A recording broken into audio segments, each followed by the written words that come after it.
సరే ముందుగా మీ అందరికీ మీడియా వాళ్ళకి అందరికీ వందనం అండి, ధన్యవాదాలు. ఈ అవకాశం ఇచ్చిన మన మోడీ గారికి ఎర్రకోటలో జెండా ఎగరేయడానికి పిలుపు వచ్చిందండి మాకు.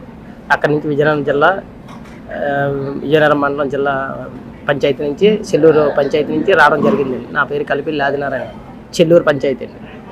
ఏటి లేదండి, ఇంతకు ముందల్లా మాకు 3.5 సంవత్సరాలు కూడా ఏం జరగలేదండి, అభివృద్ధి అనేది జరగలేదండి. మాకు వచ్చే డబ్బులు కూడా జగన్మోహన్ రెడ్డి గారు తినడం జరిగిందండి. 800 కోట్లు ఎన్నో కాజేస్తారు.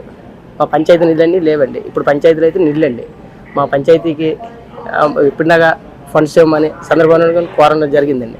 మా ఎమ్మెల్యే గారికి మా ఎంపీ గారికి చెప్పడం జరిగిందండి. ఇలాగ వచ్చాము అమ్మ, ఇక్కడికి వెళ్ళి చెప్దాం అనేసి అంటే చెప్పమని చెప్పారండి.